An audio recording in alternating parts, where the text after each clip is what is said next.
You think walking away makes you weak? It doesn't. It means you finally learned who deserves your silence. We spend so much of our lives proving ourselves to people who will never see us clearly. We argue, we explain. We send that text at 2 in the morning trying to make someone understand. And for what? To feel heard by someone who stopped listening years ago. Here's the truth nobody tells you.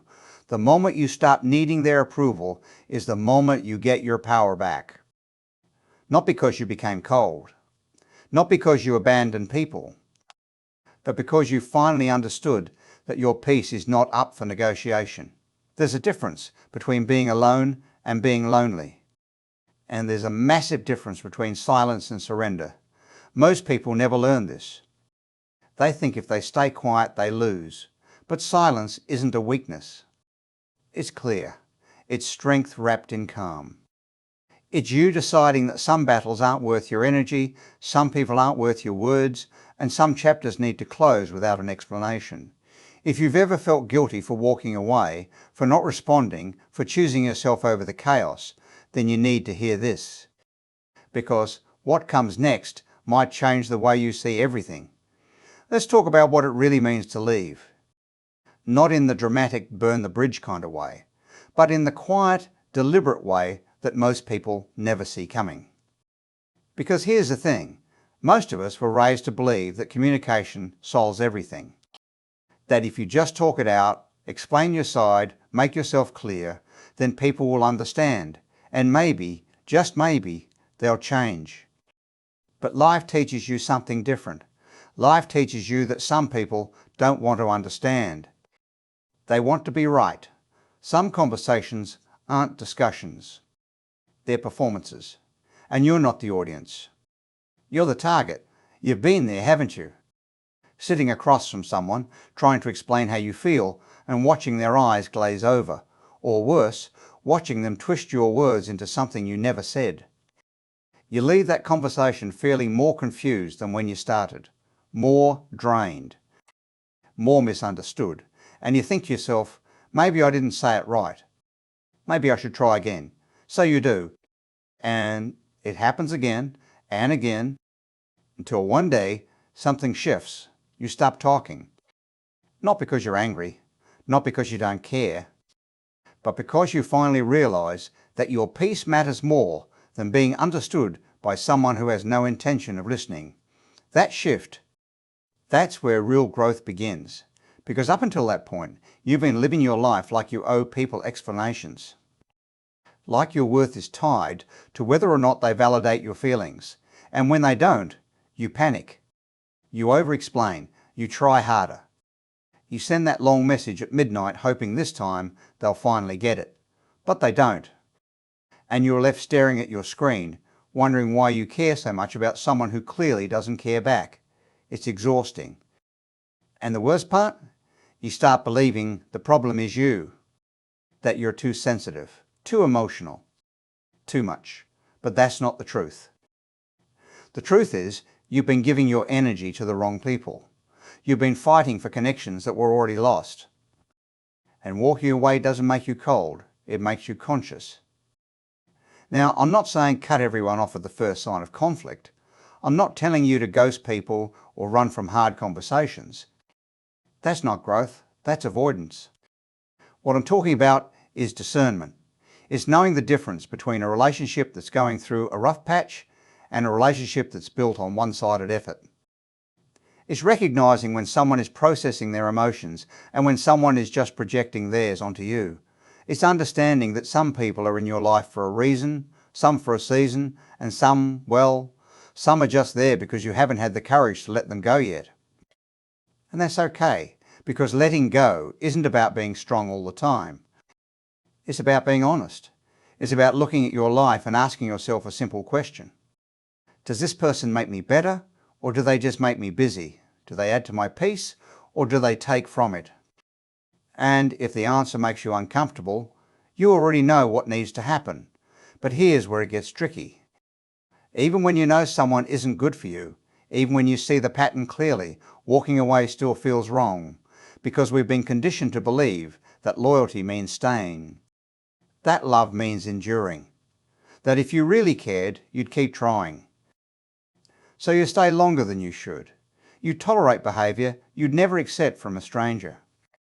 You make excuses. You rewrite history in your head so it doesn't hurt as much. And one day, you wake up and realise you've spent years trying to fix something that was never yours to carry. That's the moment. The moment you realise that silence isn't giving up, it's letting go. It's saying, I'm not responsible for your growth. I'm not your therapist. I'm not your emotional punching bag. I'm just someone who cared too much for too long. And now I choose me.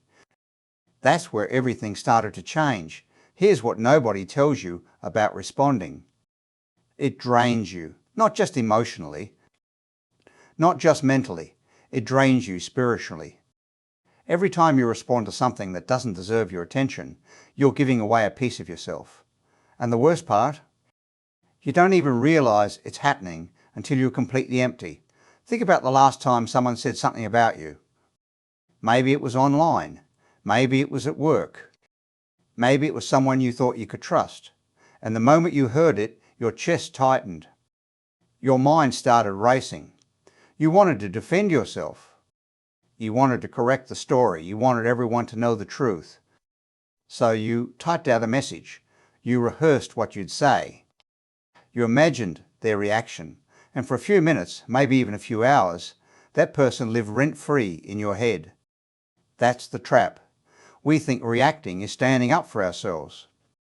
We think it's protecting our reputation or our peace, but it's the opposite. Every reaction is a transaction, and you're the one paying. Because when you react, you're not in control. They are. They said something and you jumped. They posted something and you responded. They disrespected you and you gave them exactly what they wanted. Your attention, your energy, your time. Most people spend their entire lives stuck in this cycle. They wake up, check their phone, see something that bothers them, and the day is already ruined.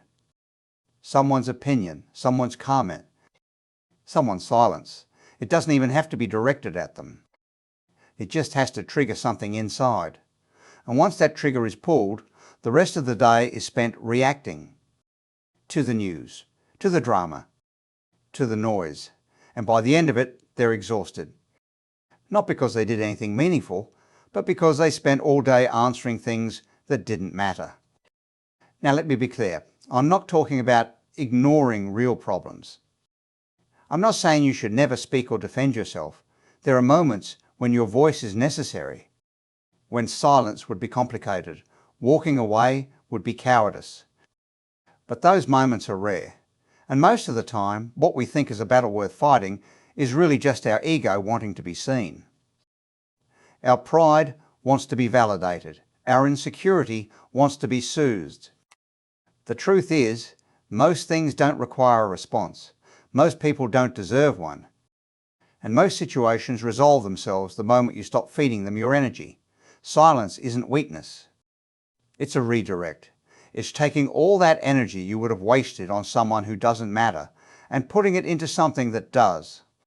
Your goals, your growth, your peace. That's power. Real power. Not the loud, performative kind that needs an audience, but the quiet, unshakable kind that doesn't need to prove anything to anyone. But here's the problem. Staying silent is hard, especially at first, because everything in you wants to respond. Your brain is wired to protect you, to defend you, to make sure people know you're not the villain in their story. So when someone attacks you, criticizes you, misunderstands you, that voice in your head gets loud. It tells you to speak up, to set the record straight, to fight back. And if you don't, it makes you weak, like you're letting them win. I remember sitting at my desk one afternoon, staring at an email. Someone had thrown me under the bus in front of the entire team, blamed me for something I didn't do, made me look incompetent. And my first instinct? To reply, to explain what really happened, to defend myself with receipts, timestamps, proof. I had the whole message typed out. My finger was hovering over the send button. And then I stopped, Not because I didn't want to send it. I did. But because I knew what would happen if I did. It would turn back and forth. They'd twist my words. Others would get involved. And by the end of it, the issue wouldn't even matter anymore. It would just be about who could argue better. So I deleted it. I closed my laptop. I went for a walk. And you know what happened? Nothing. Absolutely nothing. The world didn't end. My reputation didn't crumble. Days later, the truth came out on its own. Not because I fought for it, but because I let the situation breathe. That's when I realised something. Most of the time, the truth doesn't need you to defend it. It just needs time, and the people who matter will see it.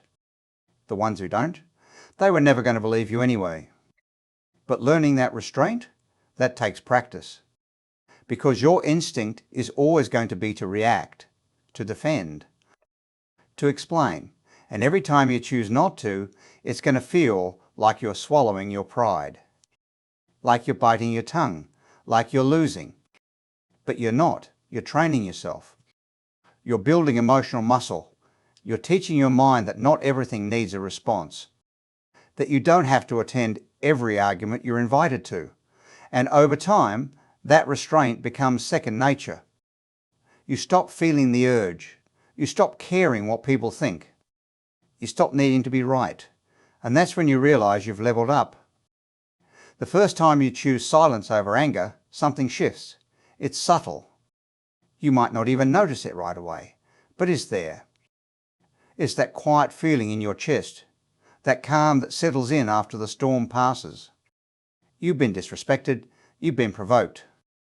And instead of exploding, instead of giving them the reaction they wanted, you just let it go. You walk away, you stay quiet. And in that moment, you feel it, power. Not the kind that comes from winning an argument, but the kind that comes from not needing to have one. Because for the first time, you realize that silence isn't surrender.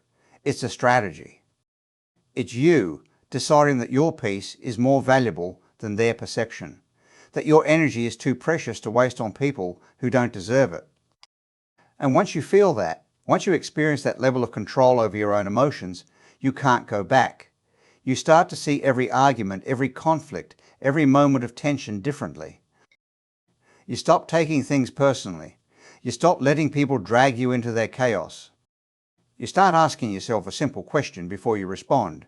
Is this worth my peace? And most of the time, the answer is no. I'm not saying it's easy. It's not. There are still moments when you want to snap back, when you want to put someone in their place, when staying quiet feels like letting them win. But here's the thing, they're not winning. They're stuck. Stuck in the same emotional patterns that keep them reactive, defensive, insecure. And you're free. No need to prove anything. Free from the weight of other people's opinions. Free from the exhausting cycle of responding to everything that bothers you. That freedom is the turning point. It's the moment you stop being a passenger in your own life and start being the driver. It's when you realise that you don't have to respond to every knock on the door. That not every invitation requires your presence. That some battles are won by simply refusing to fight. Now let's talk about what it really takes to stay silent. Because it's not just about keeping your mouth shut. It's about mastering your emotions. It's about building the kind of discipline that allows you to feel anger, frustration, disappointment, and still choose calm. That's emotional control. And it's one of the most underrated skills you can develop. Most people think discipline is about waking up early or hitting the gym or staying productive. And sure, that's part of it. But real discipline is emotional. It's being able to sit with discomfort without reacting. It's feeling triggered and not lashing out. It's hearing something hurtful and not internalizing it. That takes work. It takes awareness. It takes a level of mental fitness that most people never develop because they're too busy being controlled by their feelings. They feel something and act on it. No pause. No reflection. No space between stimulus and response. Just pure reaction. And that's a dangerous way to live. Because when your emotions control you, Others control you. They know exactly what buttons to push. They know how to get under your skin. And every time you respond, you're proving that they still have power over you. But when you learn to regulate your emotions, when you build that internal stability, everything changes. You stop being so easy to manipulate. You stop being so predictable. People say things to get a rise out of you, and you don't give them one. They try to pull you into drama, and you stay grounded. They attack your character, and you don't flinch. Not because you don't care, but because you care about the right things. You care about your peace. You care about your growth.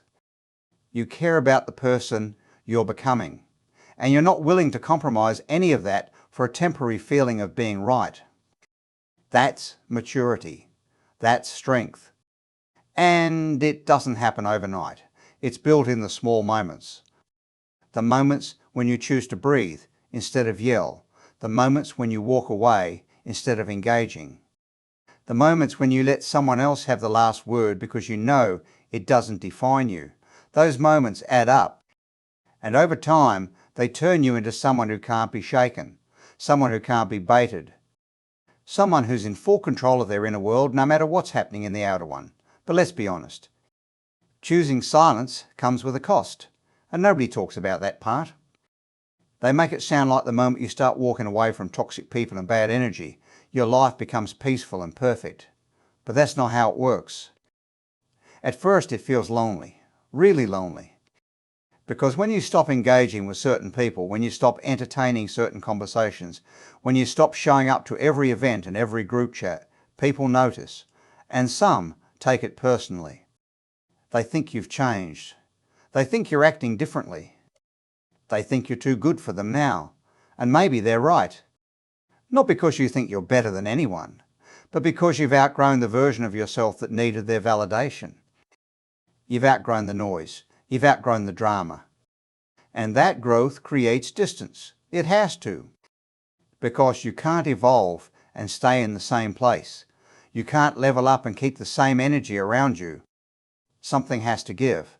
And usually it's the relationships that were built on the old version of you. That's hard. It's hard to watch people you care about misunderstand your silence. It's hard to be labelled as distant or cold when really you're just protecting your peace. It's hard to sit in the quiet and wonder if you're doing the right thing. Society says connection is everything, that you need people. That being alone means something's wrong with you. But here's what they don't tell you. Sometimes being alone is the healthiest thing you can do. Sometimes loneliness is just the price you pay for clarity. And once you get through that uncomfortable phase, once you stop needing constant company and start enjoying your own presence, something beautiful happens. You find peace. Real peace, not the kind that depends on other people's approval or attention, but the kind that comes from within, the kind that's steady, unshakable, yours. And that peace is worth every lonely night, every misunderstood boundary, every relationship that didn't survive your growth. Because the other side of that loneliness is freedom. Freedom to be yourself without performing. Freedom to say no without guilt. Freedom to walk away without explanation. And once you taste that freedom, you'll never go back. And here's where it gets interesting. Once you start moving in silence, once you stop reacting and start responding with intention, people notice. They might say nothing at first, but they notice. The way you carry yourself changes. The way you handle conflict changes. The energy you bring into a room changes. You stop being the person who gets pulled into every argument. You stop being the one who takes the bait. You stop being easy to provoke. And people respect that, even those who pushed your buttons. Even those who thought they could walk all over you. They start to see you differently. Because silence, real silence, commands presence. It's not passive. It's not weak. It's magnetic. It makes people curious. It makes them wonder what you're thinking, what you know, what you've learned. At work, you become the person who doesn't get rattled, one who stays calm under pressure, the one who doesn't need to dominate every meeting or prove they're the smartest in the room. And ironically, That's when people start listening to you more. Because when you speak less, your words carry more weight. When you react less, your actions speak louder. In relationships, you become harder to manipulate, harder to guilt trip, harder to control, because you're no longer desperate for connection. You're no longer willing to compromise your peace for the sake of keeping someone around. And the people who are only there because you were easy to enjoy, they fade away. But those who truly value you, they step up, they match your energy. They respect your boundaries. And the dynamic shifts. You're no longer chasing. You're no longer begging to be seen. You're just there, solid, grounded, sure of yourself. And that certainty is attractive. It draws the right people in and pushes the wrong ones out. And in your own personal world, you start noticing something more powerful. You have more time, more energy, more mental space. Because you're not spending hours replaying conversations in your head. You're not losing sleep over what someone said or didn't say. You're not carrying the weight of other people's problems on your shoulders. You're just living, focused, present, free. And that freedom changes everything. When you master silence, you stop being a participant in the chaos and start being an observer. And that perspective shift is everything. Because when you're in the middle of the storm, when you're emotionally involved, when you're reacting to every wave, you can't see clearly. You can't think straight. You're just trying to survive. But when you step back, when you create space between yourself and the noise, you start to see patterns. You start to see people for who they really are, not who you want them to be. You start to see situations for what they really are, not what you hope they'll become. And that clarity is powerful. You can make better decisions, smarter choices. It keeps you from repeating the same mistakes over and over. Think about it. How many times did reacting make things better? How many times did sending that text, having that argument, proving your point actually solve the problem? Probably not many.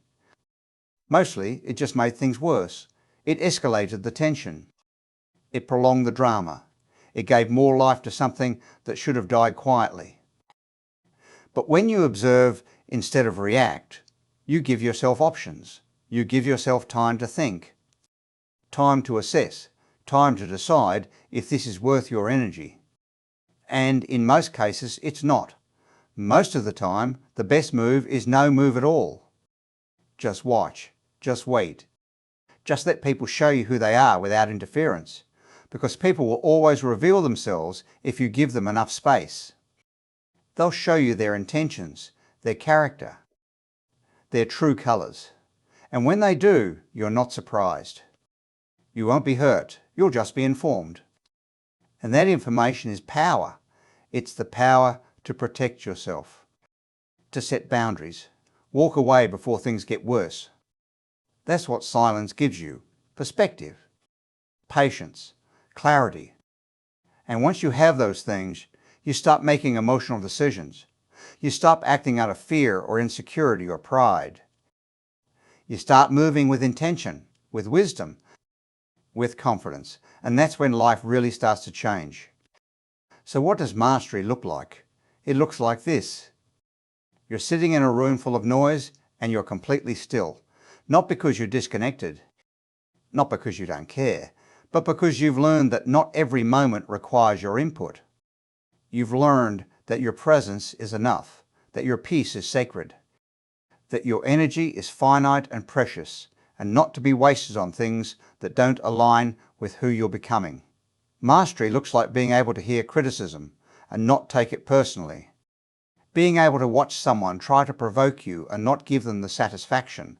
Being able to sit with silence and not feel the need to fill it with words. It looks like emotional independence, like not needing anyone to validate your feelings or confirm your worth. Like being so grounded in who you are that other people's opinions become background noise. Mastery is freedom. It's the freedom to be misunderstood and be okay with it. The freedom to be underestimated and not care. The freedom to walk away from anything that costs you your peace and not feel guilty about it. And here's the beautiful part. Once you reach that level, once you've built that kind of inner strength, Nothing can shake you. Not rejection. Not betrayal. Not disappointment. Because you've already learnt the hardest lesson.